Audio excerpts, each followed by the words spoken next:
Through. All right, there we go. What's up? What's up? What's up? Hello. Good day, beautiful black people. It's a beautiful day in the neighborhood. And this neighborhood is the Melanated Air Hour. So for the next hour, you get to come and hang out with all this melanin, all this beauty that is right here as we talk about what's happening in the world from the melanated perspective. I am one of your co-hosts, Lene Javette, at I am Lene Javette. I don't do this by myself, though. The Melanated Air Hour has four and sometimes five beautiful black women. Our co-hosts today are going to be Teddy Ewing at The Real Teddy Talks. Make sure you guys go check her out and follow her. Also, Miss Keisha Ravenel at We Inspire Brand, no S, We Inspire Brand. And Miss Faye Bishop at Miss Faye Bishop in the house today with us on Thursdays. You can always see her on Thursdays. And we're here every Tuesday and Thursday at 2:00 p.m. Eastern. If you want to watch the Melanated Air Hour live, tune in on Tuesdays and Thursdays at 2. You can always watch the replays because they are just as fresh and dope. The energy is high. The conversation is dope. And we literally do this for you. All of us are entrepreneurs in some type of way or fashion. So we're looking at the world from a melanated perspective with the entrepreneur twist, a business twist, a life twist. And today,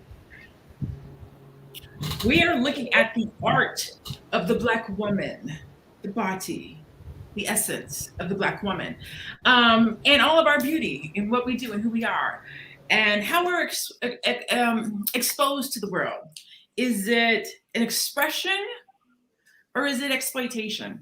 Today, the conversation budded out of the Meek Mills album cover. And you have either seen it or you've heard about it in the news. Faye is the one who brought it to us, so I'm going to let her open and introduce the conversation and bring us up to speed for those of you that may not be familiar with what is happening relative to the Meek Mills album cover. Okay? Go ahead, Faye.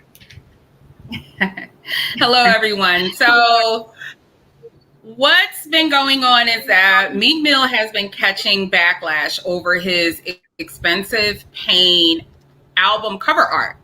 And it's a colorful cover art, which was painted by the artist Nina Chanel Abney. She's an abstract painter. And it features figures of what looks to be palm trees. There's dice, there's dollars, there's a police vehicle. I think there's a man on there with a tear or a tattoo in his eye. Unsure about that. But what seems to stick out to a lot of people are the naked Black women, including some who are bent over with their legs open. You can see pink, which clearly represents a vajayjay on one of the women.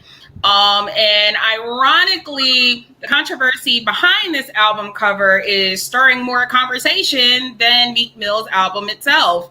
And it stems from the fact that this cover is being plastered across boats in Miami, billboards in Times Square, and even the sides of trains and buses in Atlanta. There has been a very, very crazy viral video where this white guy is literally screaming, "Is this what you want, Black woman? Look what Meek Mill is doing to you." You know, he's basically showing everyone that Meek Mill is exploiting Black women on his album cover to sell records, obviously. And the white guy, whom everybody seems to be more mad at than they are at the actual art, is like, "Look at this. This is disgusting. Is this what you want, Black women? Is this what you want?" And for me, being the art geek that I am, I had to research the artist to find out where exactly did the inspiration for this album cover come from. Because if it is about the album's material, which is clearly, I guess, liquor, money, cash holes, or whatever it is he feels he's talking about. I have to admit, I don't own expensive paint. I don't listen to current rap artists or anything like that. But even if that's the inspiration, strippers come in all colors. Why did you choose Black women? And that's the question that I have. Do we think this kind of imagery contributes to the degrading of Black women? So that's a great question. I'm going to let the audience start chiming in the comments. If you have an opinion or you would like to answer Faye's question, please post your comments in the chat. We want to know what you think. Okay. Hey, Madam President, welcome. Does anybody want to start answering that question? Anybody want to take that one?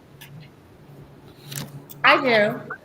First, let me preface this with my internet still might be cutting out. So church finger if you can't hear me. Now, if you can't see me, if you can't hear me, church finger. Okay. I will, while you guys are in the comments and kind of going off on that, I also had to really dig deep and figure out why it made me feel angry or made me feel exploited, right?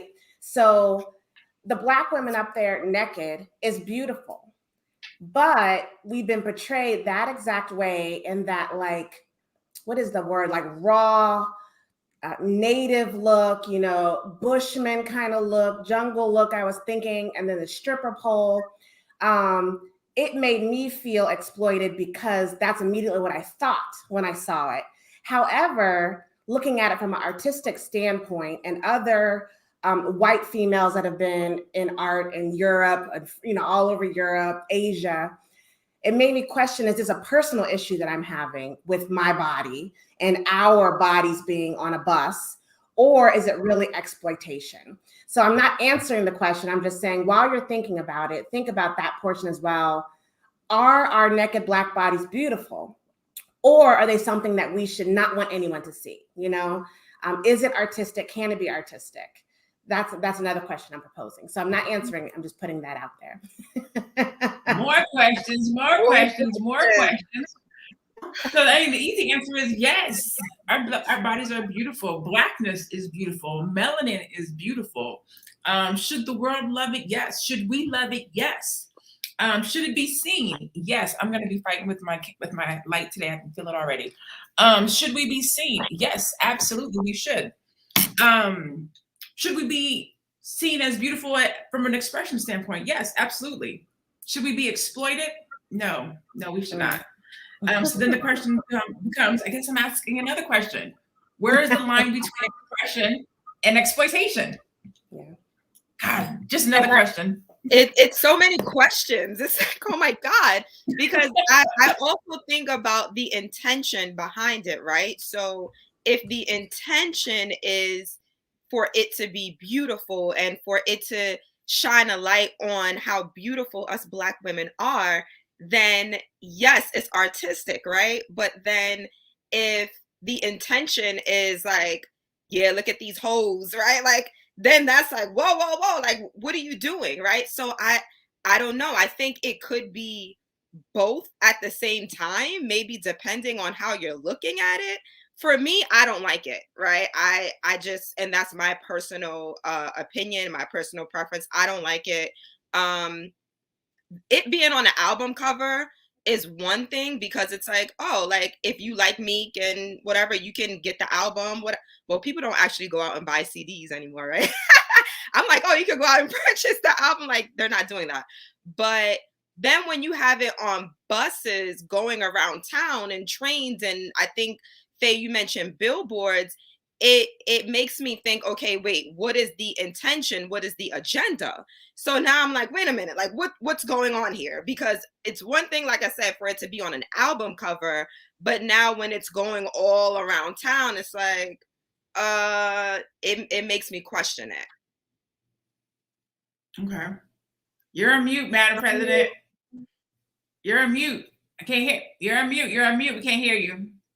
Okay, I just want to say, like, hey everybody, first of all, and I just want to say that I personally, I get everybody's sentiment, right, when it comes to how they feel regarding the bus, and I feel like you guys are posing great questions, and I also believe that the biggest issue is that after that bus ride passes, there isn't another bus with women from Melanated Air on there. I think what's happening is there is two the forefront of the images is just these women and these things, and there's an imbalance. See, white women have the privilege of being not exploited but showcased in so many different lights. So it's to the point where when you see them, you know, they can be thin, they can be thick, they can be mothers, they can be firefighters, they can be all these things. But then for some reason, when white supremacy want to green light something for us, we just got to be, you know, we got to be the naked version, the exploited version. And I think that's the issue, because I think we had the conversation previously where, hey, we do have sisters that strip. We do have sisters that do this. And, you know, they still welcome to the All Black National Convention. You know what I'm saying? But it's just not who we all are. So I think the representation, there's a huge imbalance when it comes to representation. Now, the hardcore reality is, what's the expectation behind a rapper? What's the expectation behind a rapper, former drug dealer, you know, prisoner that hasn't, you know, pretty much been reborn? What's the expectation? You know, I don't think you're going to have Meek Mill straight up spitting, you know, Dr. Boyce Watkins and Clark Anderson, you know, lyrics until he's reborn, until that becomes a part of his life. So I think that we are not a monolithic people. And I feel like what is important for us as a people is that we got to start shedding the shit that they keep putting on us. Like, we can't keep on being like receptive and accepting into like, oh yeah, that's Black women. No, that's her. That's my sister. That's her. But let me tell you what my issues are. Let me tell you where I stand. You know, the sister who straight up knew, that's her. But I think that what happened is we just been grouped. That's it. We just grouped. And I feel like we got to have a space where where Meek Mill and his audience, that's for them. Melanated Air, that's our people, that's for us. You know, but we still have one come and go of collective, you know, empowerment and betterness. I like that. Faye, you're muted. So you're saying, oh, go ahead. Sorry, babe. You're muted. I think there we go. Sorry. I just feel like abstract art has a time and place. And I'm very glad that Madam President brought up the imbalance. You know, there's this and there's that. The problem is that's not being distinguished a lot in our community. And that's why I brought up the fact that abstract art has a time and place. We have pictures in our home. You know, my mom and mommy had pictures, certain types of Black art hanging in their home where the woman may have been topless, or you have maternity shoots where some women have the belly exposed or parts of their body are bare, and different things like that. But it's art, right? It's art. But is there any type of abstract art that shows us in a different light? And those are the pictures we don't see. You know what I mean? And like Madam President brought up, you have the imagery of Meek Mill's album on a bus, but where's the photographs and the pictures of melanated air women or fly Nubian queen women on another bus? And the thing about it is that this album is being used to promote problematic, drug-filled, violent, and degrading music, obviously. I'm just going to say, I tried so hard to research exactly where Nina got her inspiration from for that photo, for that painting, because as an art geek myself, there's always inspiration. But if we're going to go with what inspired Meek Mill use it, who is who we have to go off, we have to look at what his album is about, which is clearly drug-filled, violent, degrading music, how he sees women, how he sees life, how he sees money, how he earns his money, and whatever. And when you put it in that context, you have to really ask yourself, is this something we want children to see? Would that be the kind of photo you would hang in your home for your children to see? Would his album with that cover art be the kind of album you would want your children to listen to? If the answer is no, we have a problem. Because we're normalizing a lot of sickness out here, and it speaks to our mindset where we are. Exactly. I think it's planting a seed, because when you let children see that, They start to see themselves. You see yourself in art. You see yourself in billboards and expression and fame and things on TV. And that is not what I want my kids to see. As a matter of fact, I had looked at one of his singles called Love Train. And I think Love Train is actually the story of that art, that particular scene of him falling in love with someone. She starts stripping and cheats on him or something. I mean, but my kids that came in the room and I turned it off because I don't even want them to see that art. Like, it's ridiculous. So the next question is, who paid for that art, that album cover to be on that bus? Who's funding that? And what is their agenda? Because I doubt Meek Mill had any say in that art being on that bus. I think the person who's backing that wants to portray women in that fashion. And that's why they funded it on buses and boats and bus stops and all these other things. So we have to be outraged. We have to be as outraged as that white man was, saying, is this what you want, Black women? No, this is not what we want. It's unfortunate that there wasn't a clip of a Black man doing that. And it may exist. A Black man may have said that and asked those same questions. But the viral was this white dude doing it. But the question and the answer is the same. No, I don't want this. And I ain't mad at that white man for asking that question because he's stating the obvious as far as I'm concerned. So I ain't mad at him at all. And I'm mad at the art, not him. And the question has to be proposed. The question has to be asked. I like what Madam President was saying with regards to there needs to be a balance. I definitely agree that there should be a balance, right? There should be a variety. Black women should be seen in a variety of different ways, right? And we kind of had this conversation in the background. I'm not against nudity, right? I'm not against nudity. I'm not against the maternity pictures where you cover your breast. I'm not against any of that. I'm against being vulgar, right? I believe that the body is beautiful. I believe you can show it. I believe if you've seen titties, you've seen titties. I believe if you've seen vagina, you've seen vagina. Like it is what it is. It's how it's presented to you, right?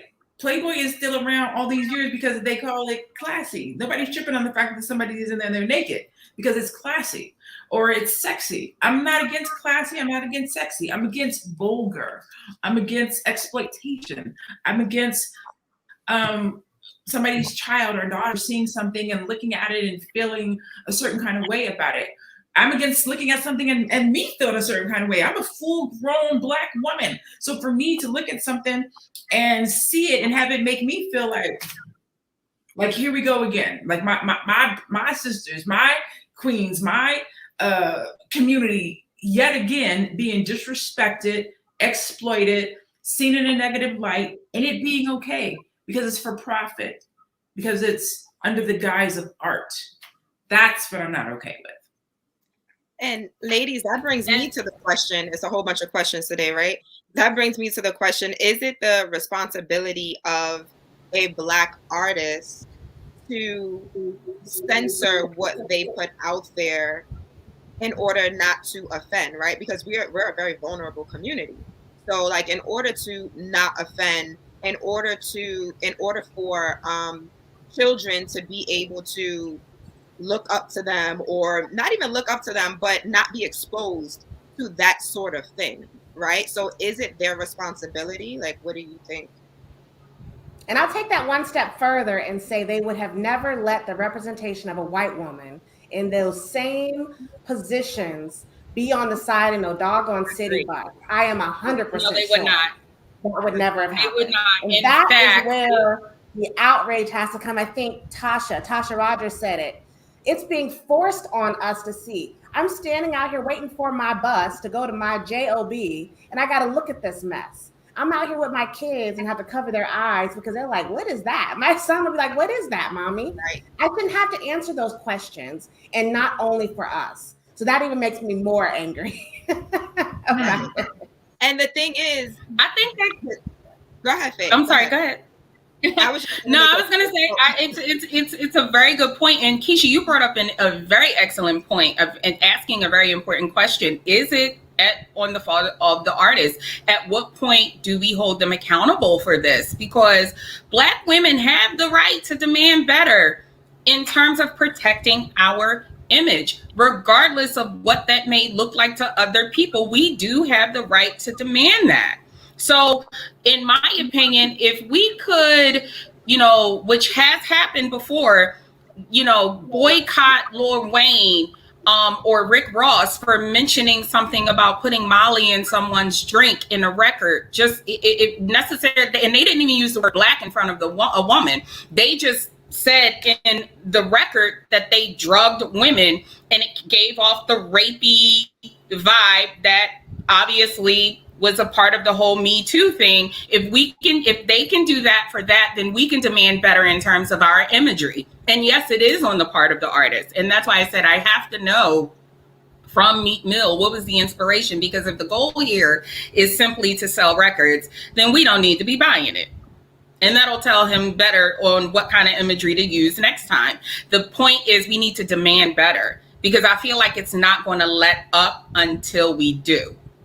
And we have to pick a fence, because one of the things that I noticed in the comments on Twitter particularly, because I'm more so on that platform than any of the others, is that a lot of the outrage seemed to have come about the hue of the man who was calling out the viral video versus the name of the artist and both the rapper and the artist who painted it and decided to use it on their album cover.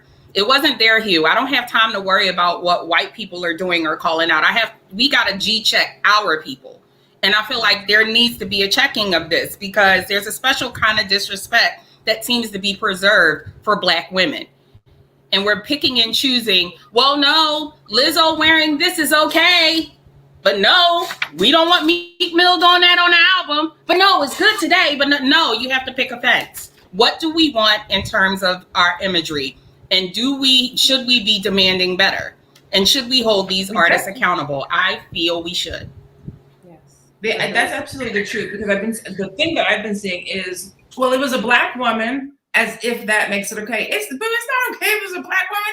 I don't care if she was purple, green, blue, yellow, orange. It's never okay to exploit, degrade, be disrespectful to Black women, especially if you are a Black woman. I feel like, how dare you? Mm-hmm. We almost expect it from everybody else, but when we start expecting to be disrespected and degraded by our own people, like, that's a problem. That's a serious problem. If you get a job in a position to do something for your people in your community, I would hope that somebody looks at it as an opportunity to do something with some grace and something that's uplifting and empowering. To use your power, your art, your passion, your talent, your blessing to, I'm going to steal this line, punch down on Black women. Like, I can't. It's Meek Mill's fault, yes, but it's the artist's fault too. Yes. And I think you have the artist is a Black woman. Well, it's the Black woman's fault too. She is taking, okay, so the crazy part is, when I saw her as the artist for this album, I was like, wow, her name is Nina Chanel. Now, what I've noticed about art collecting, Black folks, rich Black folks and art collecting, right? I think it's a classist thing. Poor people ain't walking around collecting Black art. It ain't happening. But what I have noticed is rich folks, high upper middle class folks, they go and they collect this art. So this artist, Nina Chanel, she's one of those artists that's a Black artist that has made her way into the art industry, respected amongst her peers, probably make a good killing for a penny. When she releases something, it's completely sold out very quickly. She even did some things with Uno. They released some cards, probably $60, $80 Uno cards that you can resell for $120, I'm sure, right? Mm-hmm. So when I was thinking about it, I said, now she's a Black woman. He solicited a Black woman to create art representing his Black world. I don't think it's for all of us. I think it's for him, his world, his supporters, what he's going through. Isn't that what all the art is? They said Mona Lisa was beautiful. We all saw Mona Lisa and didn't think so, you know? So it's like, I believe that, you know, the two of them have a right to depict this certain artist. I don't believe I have to wear it. I'm trying. Like, I feel like, and this is what's crazy, because I feel like this is what W.E.B. Du Bois talked about, double consciousness. A Black man cannot exist without navigating through two worlds. A white world, which gave Meek Mill millions of dollars, right? Millions of dollars. You got a dream, you got something to say, we got music, we got studio time, we're going to give you what you need. And then the Black world, us, you know, we got to say, no, that's not how you handle that kind of opportunity. It's almost an impossible space to navigate. So I'm at a space where today, because I don't know if I'm gonna be like this next Thursday, you know, but I'm at a space today where I'm like, okay, I'm gonna give him some grace. You know, I'm not a Meek Mill fan. If Meek Mill was having a concert, I don't think either one of us would show up. It's not for us, you know. I don't know. For me, this is a guy who said that Lori Harvey is on his bucket list or wish list or whatever you call it. Do you honestly think that Steve Harvey or Lori Harvey would allow Meek Mill to plaster her on his cover art fully nude and naked so that it can be exploited in all sorts of ways across a bus, a billboard in Times Square, in front of kids, or anything like that? See, I think for me, and I get what you're saying, Chanel, but I got to push back a little bit, because I think we pick and choose what side of the spectrum when it comes to art that we are holding grace for, and in other words, what's tolerated and what's not tolerated in terms of, you know, when it comes to exploitation of Black women. Because I just don't think Meek Mill would do something like this, you know, to a woman he loves, to any of his daughters. I don't know if he has any other kids or anything like that. And this is me speaking about my hometown boy, because we both from Philly. Like, I just don't think he would have that kind. Why we're asking for grace for him, but would he do this to his daughter? Would he do this to his mother? Would he be okay if someone did that to his mother? Would he be okay if someone decided they wanted to do that with his daughter? Would that be okay? And again, this is a guy who just said Lori Harvey is on his bucket list. Do we honestly think he would do something like that to her? And that's why I said, if the answer is no to those kinds of questions, then why would you want to do it to somebody else's kid? Why would you, not saying that, you know, that's who that is on the cover, but why would you want to do that to Black women, period, and exploit it? And that's why I say we have to demand better in terms of the imagery we want out there, because what I'm seeing going on, at least the vibe I got from the painting, which is the same vibe I get when I look at Lizzo, I'm seeing modern day Sarah Bartman complex going on. And for many people who are not familiar with her, she was a South African woman who was exhibited as a freak show attraction in 19th century Europe under the name Hottentot Venus. Okay, she is also one of the first Black women who was known to be subjugated to human sexual trafficking. And she died at the tender age of 26. And the Sarah Bartman story is often regarded as like the epitome of racist colonial exploitation and the commodification of the dehumanizing of Black women and Black people.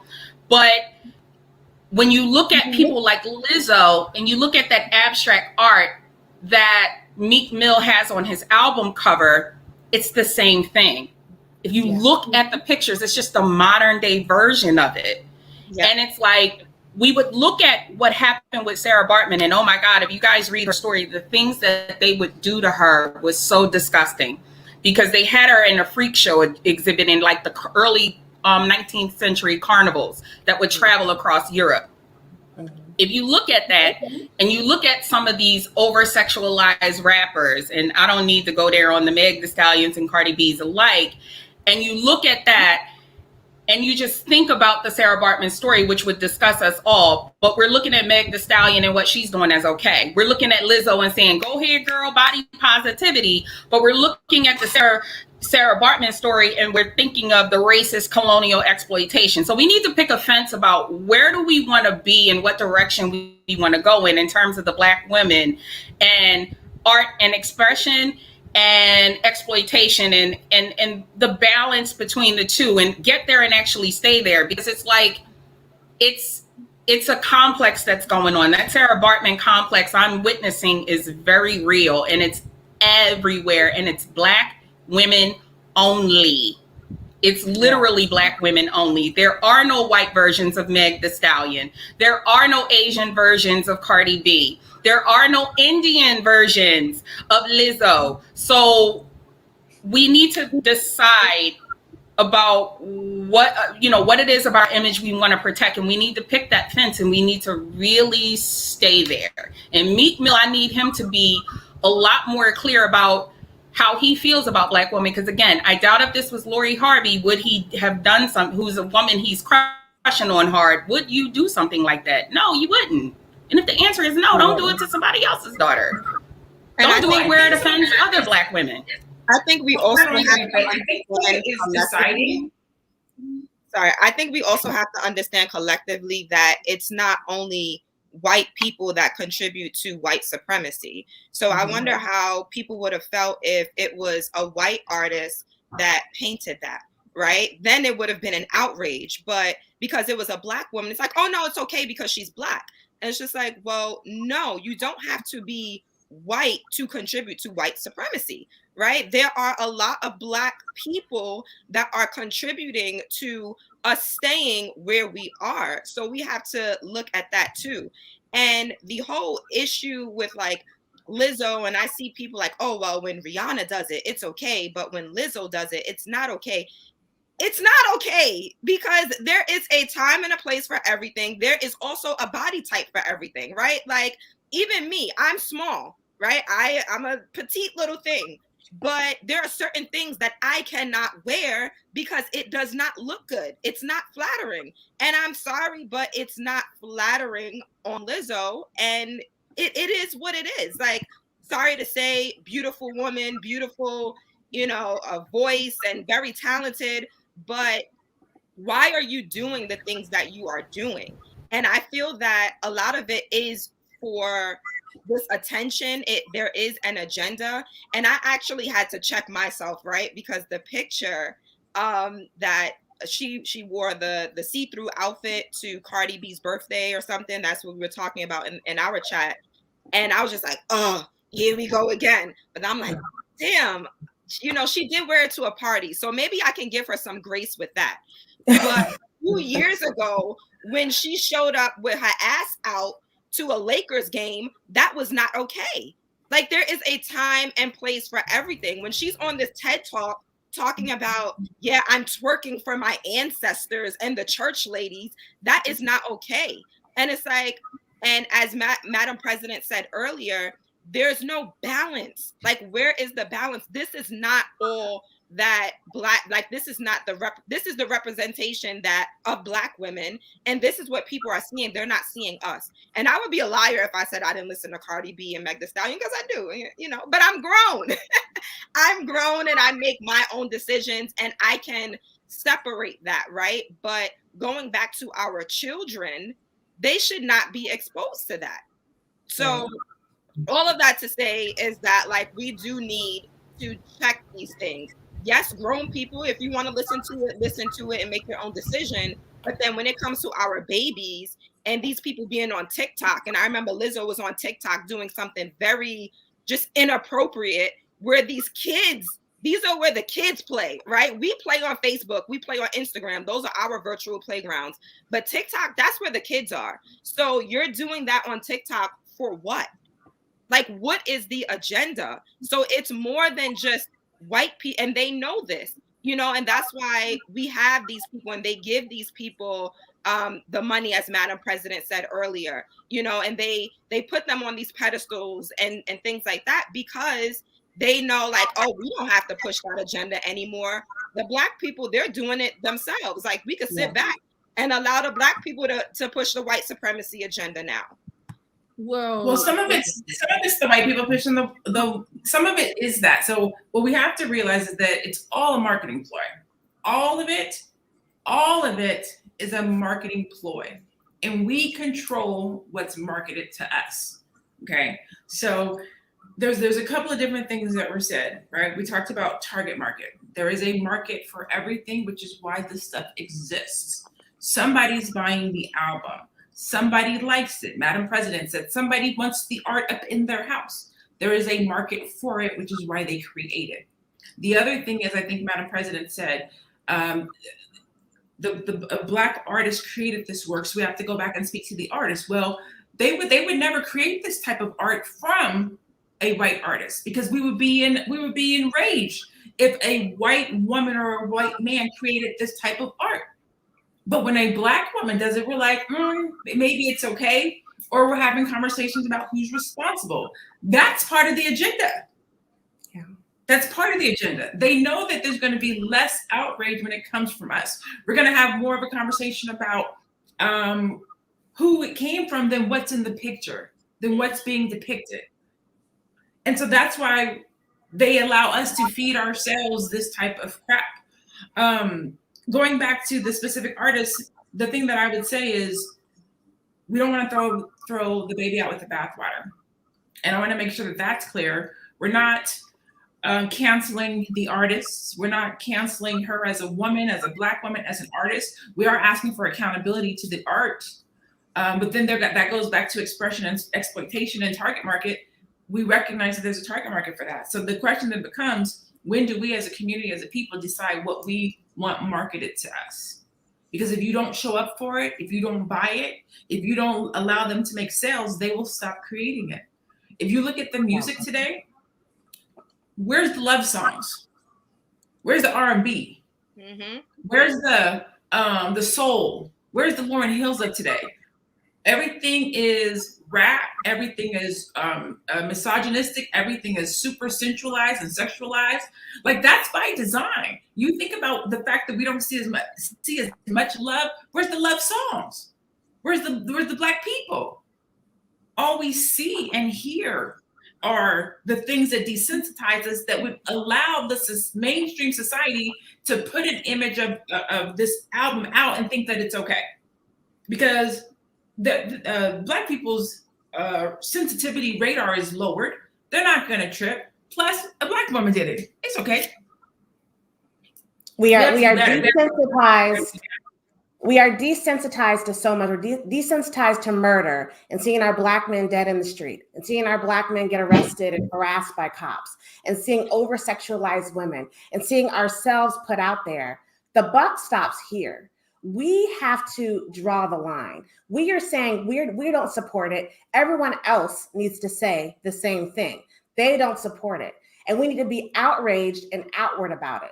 Let's not forget, 2 years ago, we were trying to free Meek Mill because he was being sent back to jail on a probation charge over something silly. The whole community gathered to get this brother out of jail and not have to go back to prison for breaking his probation for like riding a moped or motorcycle or something.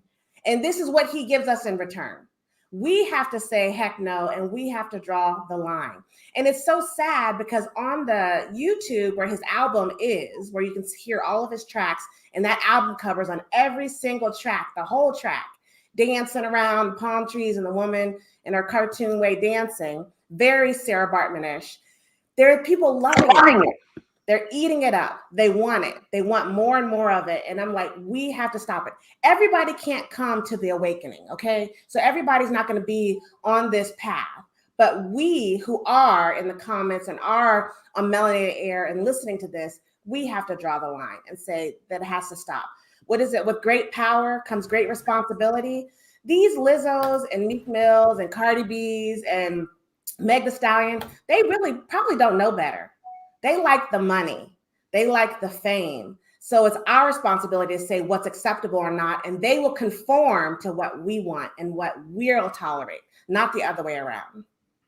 Well, I believe that we are so far behind, and the same things was the 90s, you know, with the hip hop when it was making this progressive way to mainstream. You know, it was always this big issue. Nelly swiped the woman's. He used his credit card to swipe it down a woman's butt. That was the thing. I believe that these things, because we're hitting the wrong target often. It is old white men who's signing artists, but somebody's buying the music. So the issue is it's working. We can have as many marches as possible, but somebody's getting rich off of this stuff. So the reason that I think Lizzo and Sarah Barman are different is because Sarah didn't have a choice. Lizzo chose to walk outside in nudity. Chooses. Yes, she chooses. She's like making a conscious decision every day.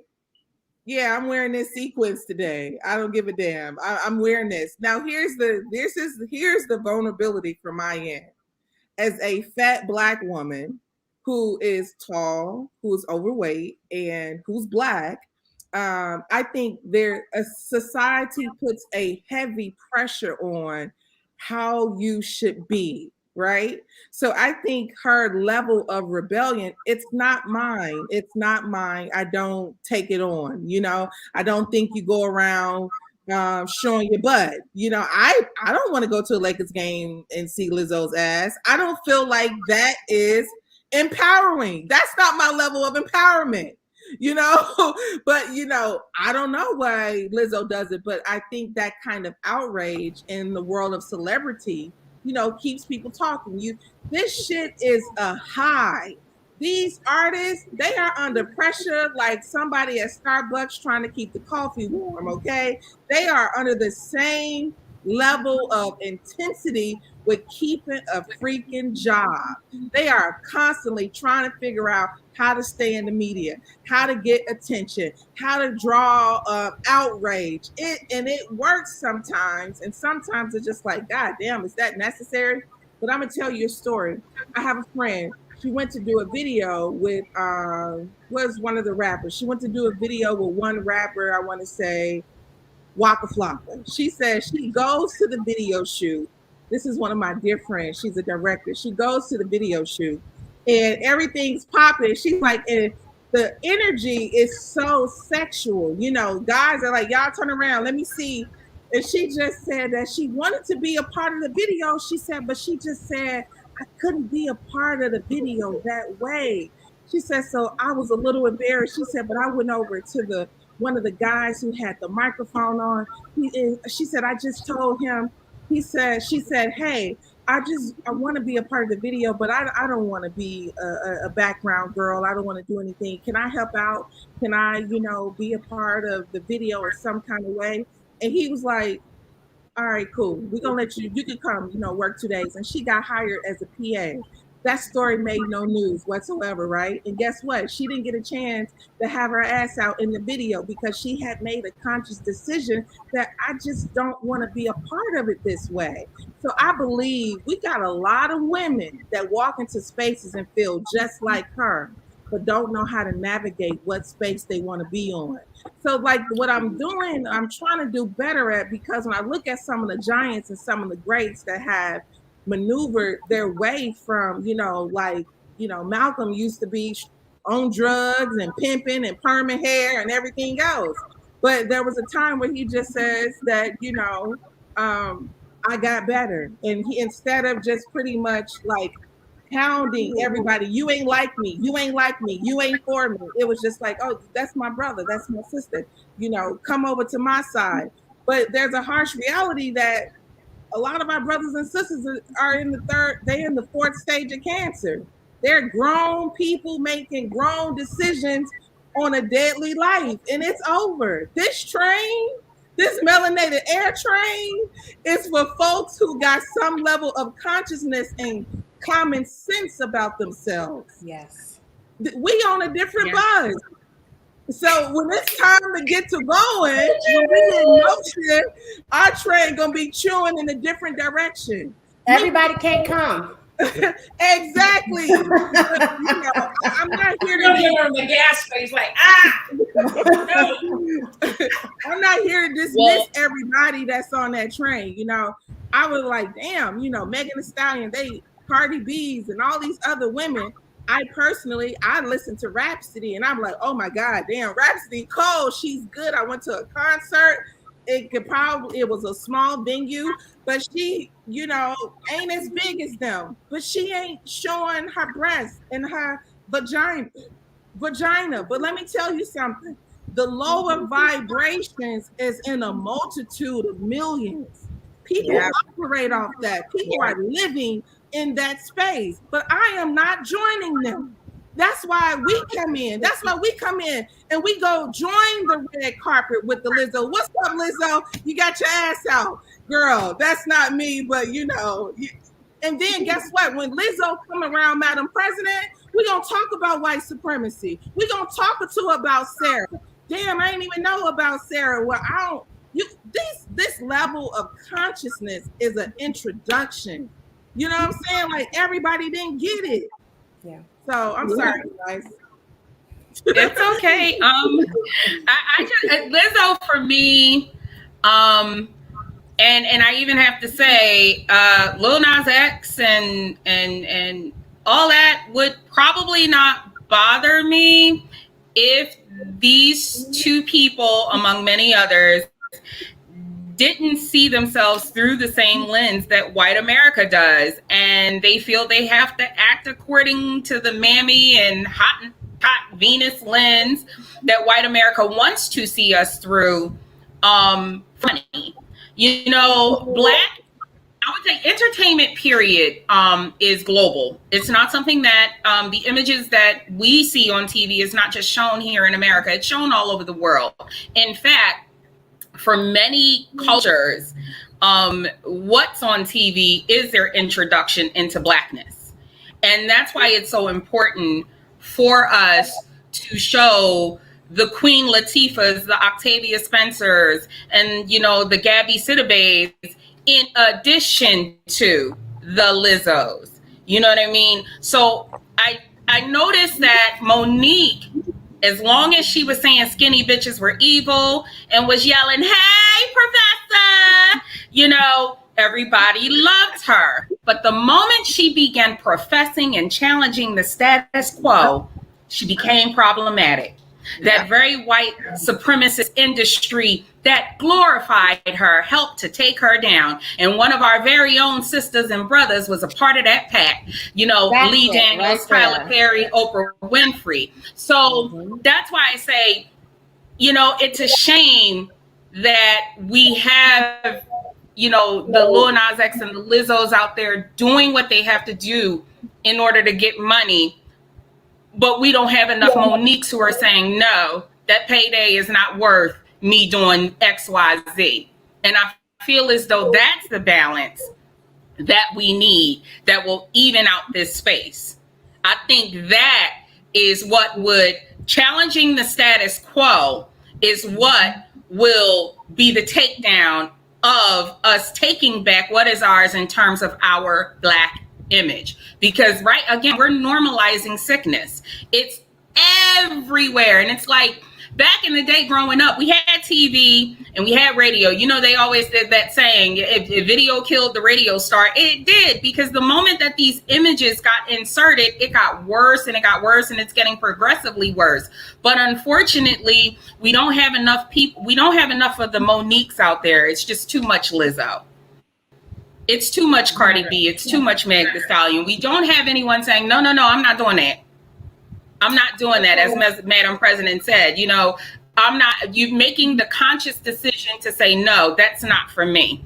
It's just too many. And it is, as speaking as someone who works in the casting industry and puts out some of these casting calls, many of which I've had to turn down because they're so exploitative for certain movies.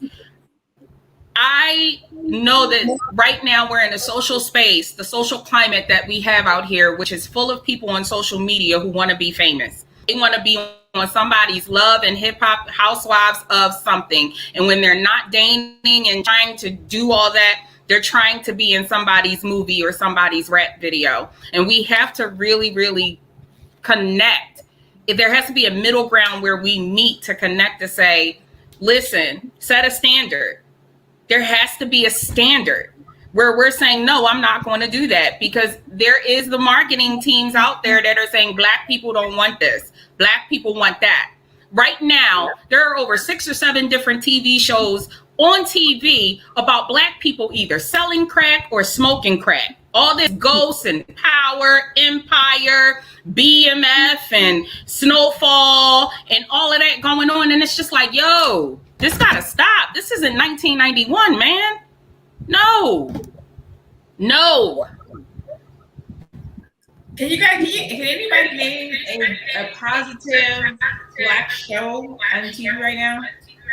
I mean, we have the Cosbys, we had Different World, we had Family Matters, we had Martin, we had other than the Equalizer with Queen Latifah, where she's acting as the superhero cop. I honestly can't see. I don't see it. I honestly don't. Everything is some sort of reality show, or it is sort of Black people who are living in poverty, or it's somebody selling crack. They have. What about Blackish? Will Smith is Blackish. I think I love Blackish. Blackish. Yes, Blackish is one. But you know what? In addition to Blackish, there's The Neighborhood too, with Cedric the Entertainer, I think it is, and Tashina Arnold. Yeah, I don't watch that show. I don't watch it either. But back in the day, there was a different kind of balance that covered the fluff. It was like you had the fluff, because everybody's going to have the fluff somewhere.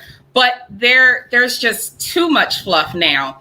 And it's so bad. You have it being banned in other countries. I don't know if a lot of people know this or not. China actually banned hip hop cultures and actors with tattoos from appearing on their television and in their media. Did you guys know that?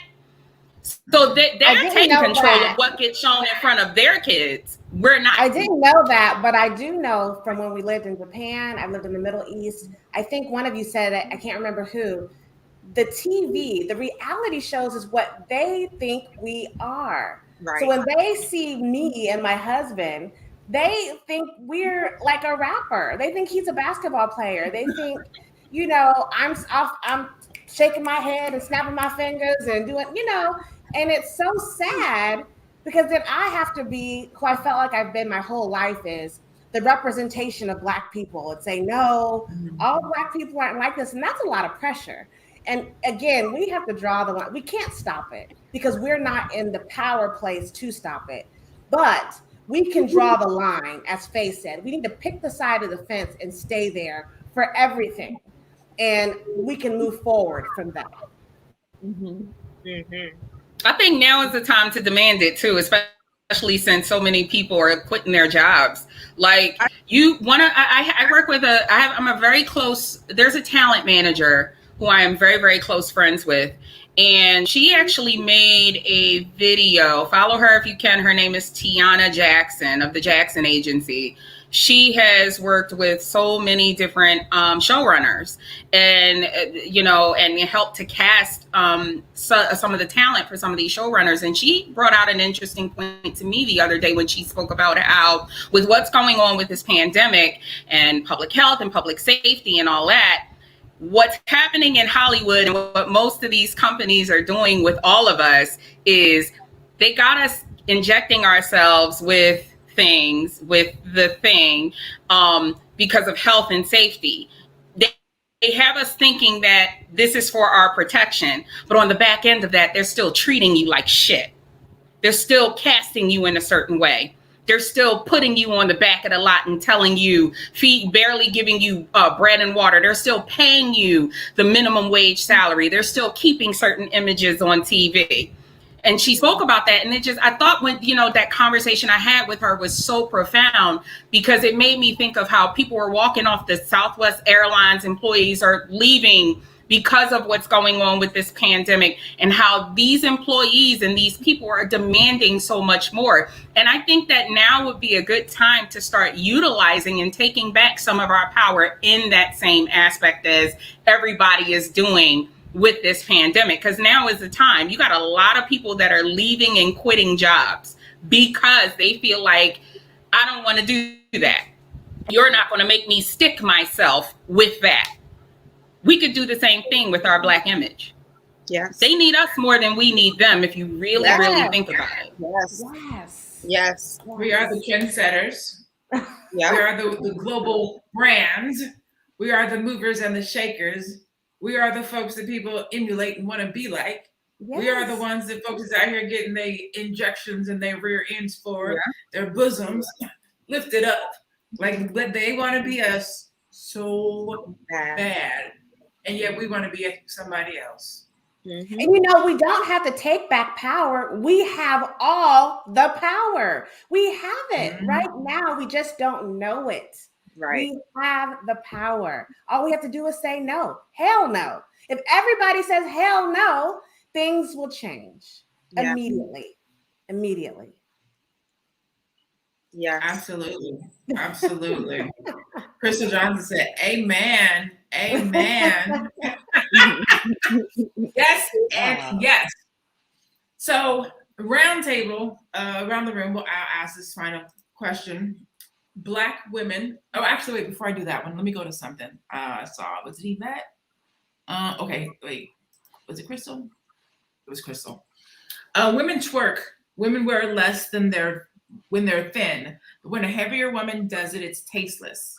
I personally think it's tasteless and demeaning on them all. I support Lizzo in her expression that BBW are just as beautiful. So I want to just make sure that we have this conversation because I know that this is what the media is perpetrating, that it's only not okay because she's a big girl. I don't know if you guys are familiar. She's an actress. Her name is Braylon. I think her name is Braylon Evans. She's a thicker, shorter, Black actress. Beautiful, plump, in all the right places. And I don't personally feel that your size determines whether you're sexy or not. Your confidence determines whether you're sexy or not. How you carry it and how you present it is what determines your level of class and sexy. And there's a way that you can do it. So I don't hate on Lizzo for her confidence. I think it's dope that she has confidence. I don't hate on Lizzo for her talent. I hate, and I don't want to even use the word hate on because I don't hate on her or hate her at all. I do have a problem with the mammy representation, right? There's a way to be confident and sexual and sassy without being nasty. So, and that's not size specific because you can have a skinny girl out here doing the same damn thing and it's not cute. That's my 2 cents. And can I feel like Lizzo is being seen through this lens as if she's the first plus size Black American woman in entertainment. She's not. We have tons of them. There's Queen Latifah. We had the late Natalie Desselle. We have Gabby Sidibe. We have the I don't know all their names, but there was quite a few of them on Orange is the New Black. We had a couple of them in the Color Purple plays and theater. They're everywhere. I really think seeing and kind of coddling Lizzo, which I'm getting from a lot of this conversation about her, and seeing it as everybody's out to attack her, we need to stop that because she's not a wounded bird that fell out of a tree. She's a plus size Black entertainer. There are tons of them. I think people have decided they don't want to see her like that. But I don't think if they would want to see Queen Latifah that way either. I don't think they would want to see Gabby doing it. But I also don't think they would want to see Beyonce or Rihanna or anybody else doing it as much either. And again, you have to think about the kids. It's okay to still be supportive to an artist or those that we like to watch on TV and things like that and saying, okay, what you just did right there is not for me. I'm not okay with that. And I feel like we're looking at everything nowadays, especially in the social climate we're in, through this kind of partisanship where it's one way or the other. No, it's either you agree with me and you agree with this, and even no matter how wrong it is, you agree with it, or else you're canceled. And I don't like the message that's sending, because we have to think about the next generation that's coming up under us, and the fact that they're looking to us to lead them. And I have a lot of nieces, tons of them. I actually have 37 nieces and nephews, 14 nieces out of that 37. No, I don't want them to twerk at a basketball game. Right. I just don't. I think we all can agree to that. And it's okay to still love Lizzo and not agree with that. And that's the point where we need to get to. Yeah. And Crystal, you're right. Fat shaming is not okay. Yeah, I just want to make sure, Crystal, fat shaming is not okay at all. I'm not getting that vibe. And I don't think it's fat shaming. And then just as far as Lizzo, where people's like, oh, it's okay to be confident and she's confident. I don't feel that Lizzo is confident. And that's my issue. I feel that she's doing it for attention. I think she's doing it because it's the exact opposite of confidence. She needs that attention. She needs that attention from people and that validation. So it's kind of like that kid, right? It's that kid that is like annoying. So it's just like, oh my God, like you're so annoying. Like get out of here. I think that's where the majority of us are coming from. It's not because she's confident that and I don't want to say attacking, but that we don't like it. I feel that if she was confident, and you can feel that energy, right? Like we pick up on energies. And I think because we feel that energy of like, she's doing this for attention. Like, and we don't like stuff like that. Like, girl, get out of here. You're doing that for attention. Like, put some clothes on. Like, we'll love you anyway. We'll love you just playing. She plays the violin, right? Just playing the violin and singing. Like, we'll love that. But now you're doing too much. And we don't like people that do too much. Like, you are a beautiful woman. You don't have to do all of that. Yeah. So just beautiful and talented. Beautiful and talented. Very talented. You don't have to do that. And smart. You are kind. Smart. You are smart. You are smart, intelligent. Yeah. So the thing is, the reason, so Beyonce gets on television very often, and she rarely has on clothes. Most of Beyonce's performances are in leotards, and she doesn't wear clothes often. Like, I mean, I think they have presented her very fashionable and classy and all those things, but she's in nudity too. She recently had her ass out. And I think what somebody mentioned in the audience is because of Lizzo's size, there's this constant outrage behind it. It's in your face. You can't deny it. It's because of her size. She's keep coming up in conversation. And I haven't even tapped into, is it confidence? I think it's just a part of celebrityism and a part of, the role that she has in fame and as an artist, so it's like this constant outrage. But I think that when I know what people were saying, when Rihanna do it, nobody says anything. And I think almost that's why she keeps doing it. Almost.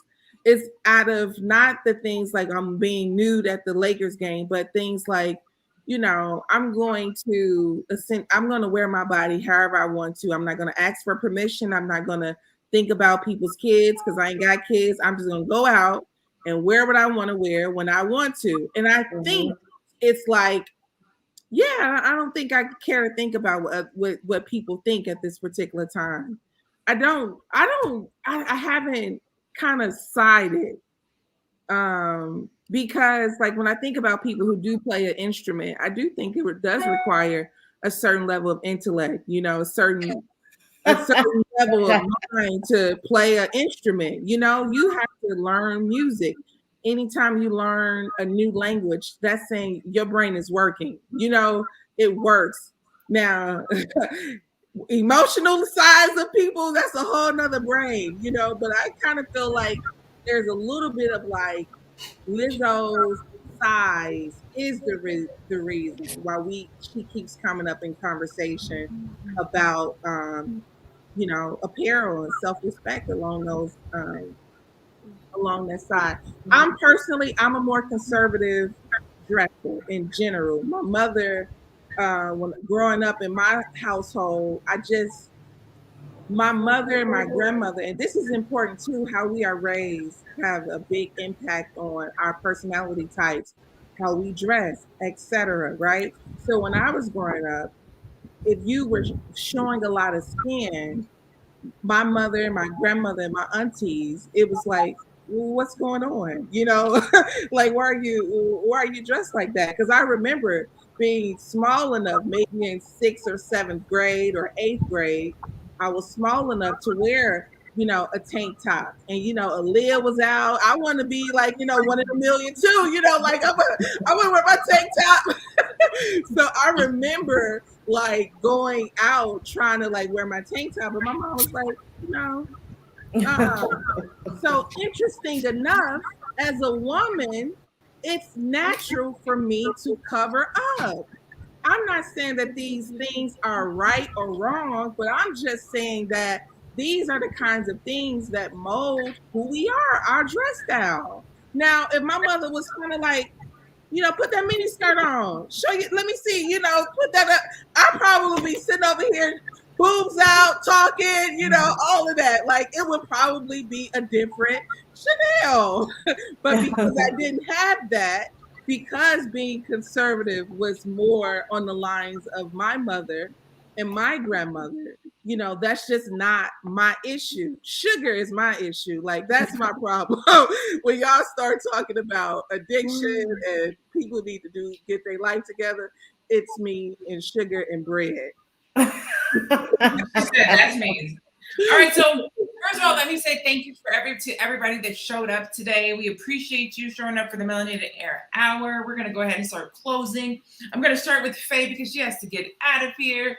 She is not only a castingpreneur and entrepreneur, she is a mompreneur, and that baby's got to get picked up from school. So we're going to let her start so she can say goodbye, and then we'll go back around the room.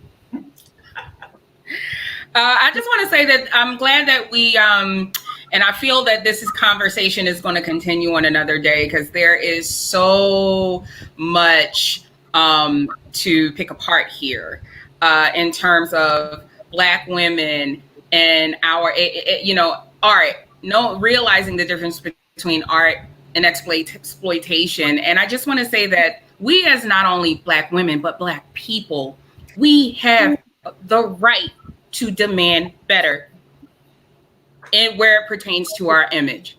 Don't let people gaslight you into thinking that, Lizzo's overweight, so let's not. Lil Nas X is gay, so let's not. No, let's. We can still love them and hug them and still say, hey, you're wrong, in the same way that we would do our child and our family members and our other brothers and sisters when they're in the wrong. Once upon a time, doing that wasn't frowned upon, and we need to move away from frowning upon it. We need to move away from gaslighting people into believing that in order to correct and criticize, we need to ask for permission or we need to coddle the people. And we're not a weak people either. So I want to have a conversation on a different day about coddling. It really, really is not good to do because it says that this person is weak. I don't even like people to feel sorry for me when I screw up. Criticize me, tell me when I'm wrong so that I can know what to do right. And I think that that's what we need to make a habit of doing, because we do reserve the right to demand better where it pertains to protecting our image as Black people. Yes. Go ahead, Keisha. And just to like piggyback off of Faye, you're right. Like that is love, right? That's not coming after someone or hating someone. When we call these people out for their behavior and we see that they can do better and we say, hey, you should do this, or how about doing this? That's what true love is. True love is not allowing your people to go down a hole and then drag other people with them, right? And then I just want to touch on the Lizzo comment again about her weight. And someone, I think it was Crystal said, you know, well, talk about the skinny women. And I don't know if you were here earlier in the conversation when I said, like, even me being a smaller woman, there are certain things that I cannot wear because it is not right for my body. It is not flattering for my body. And I feel like there's nothing wrong with saying that, you know, whether you're a size 16 or a 2, you know, like there are just certain things that you shouldn't wear. Like it's not appropriate. So I don't want it to be a fat shaming thing. Like, no, it's an appropriate thing. Like, let's make sure we are wearing what is appropriate for our bodies.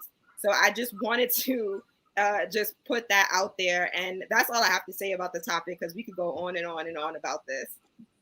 Absolutely. Okay, Madam President. Oh my God. I was trying to read this thing from Asada Shakur, Rhinoceros Woman.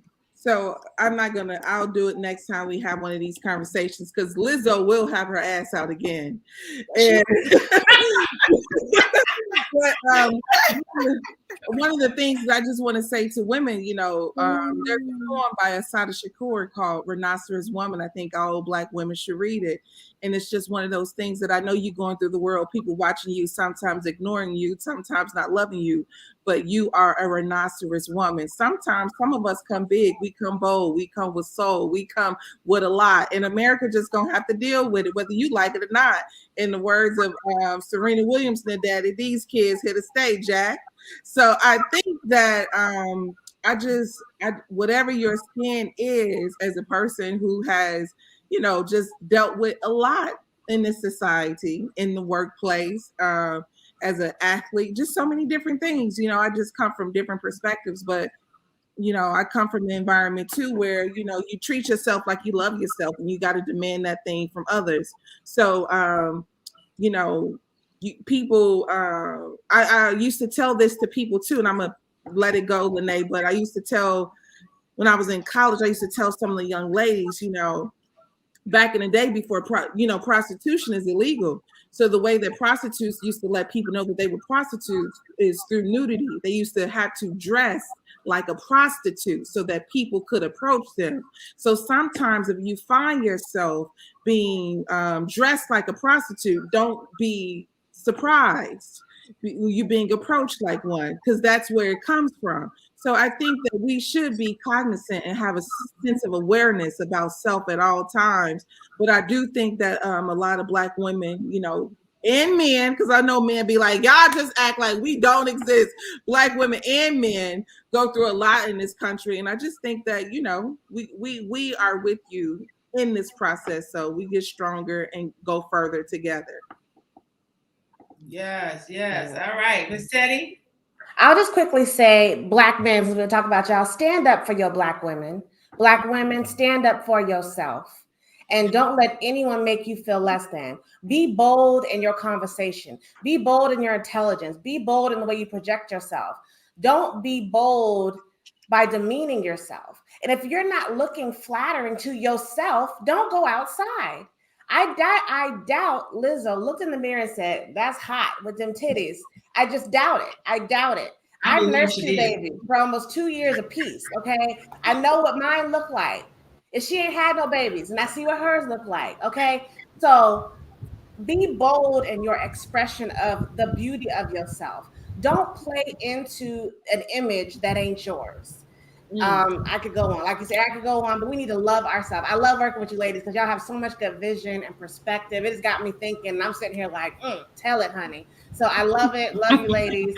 But we got to protect ourselves. Black men, you got to protect us. So the next video I see going viral about that bus needs to be a Black man saying, we will not tolerate this. And throw some paint on it, graffiti on it. Instead of graffitiing the neighborhood, graffiti that damn bus and the boats and the bus stations. Yes. You heard it here first, folks. Go out there and vandalize. Let's get it up now.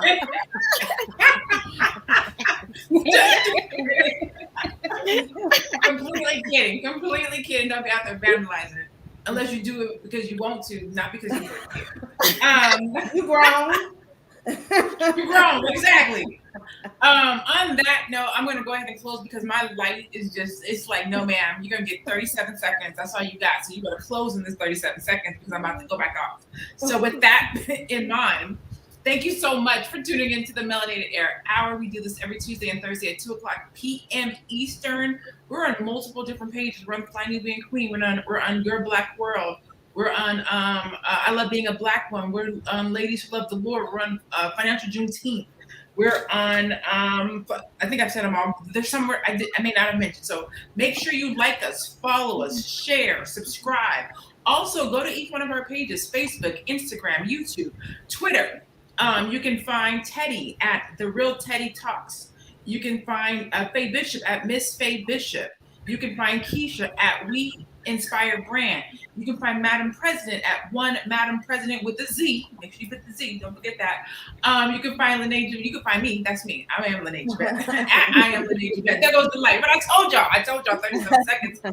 With that, we bid you farewell. You guys have a beautifully blessed Black weekend this weekend. And we will see you guys back here on Tuesday at 2 o'clock p.m. Eastern.